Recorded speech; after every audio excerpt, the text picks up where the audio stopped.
So Carrie, you've got a pretty cool job. I do. I love tying people with nature and working with wildlife and habitats. Well, let's talk a little bit about kids. What are some things that I need to kind of be aware of in terms of safety? What I've learned from my kids is make this their yard in their neighborhood. Make sure they know when they leave the bathroom which way the tent is, where everything is, who they can go to if they get lost, looking for people with the uniforms on.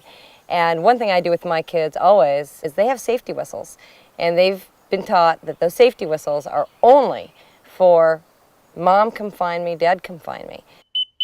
A small child like your son, if he walks in those palmettos, he disappears quickly. Buzzard come down and just grab him, pick him up, take him off. Yeah, fortunately they... Okay, so what about kids around the fire? It's great to let kids help build the fire, help cook on a fire, because they're going to be curious about fire. So having just a few basic rules that a child can understand on everything hot stays in the ring.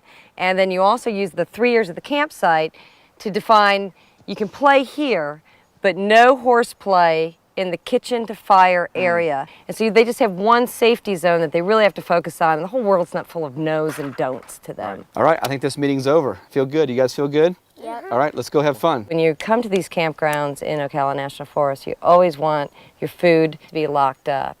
And while that cooler or that Rubbermaid storage container may be okay to keep a squirrel out, maybe not a raccoon, and definitely not a bear. And remember, a bear can rip open a log. So a locked container that a bear can't get into needs to be something that's solid metal. So I don't have to keep my wife in the truck, right? Just her deodorant. So all these things are just really important to really just feeling comfortable and enjoying being in the great outdoors. Absolutely. It's a family experience. It's something you all share, and this is the memories your kids are going to have for the rest of their life. We're going to do all kinds of activities here this week in the forest. Which, by the way, can you get us a free canoe? So Carrie wasn't good for a free canoe, but she did give us a lot of great tips for camping.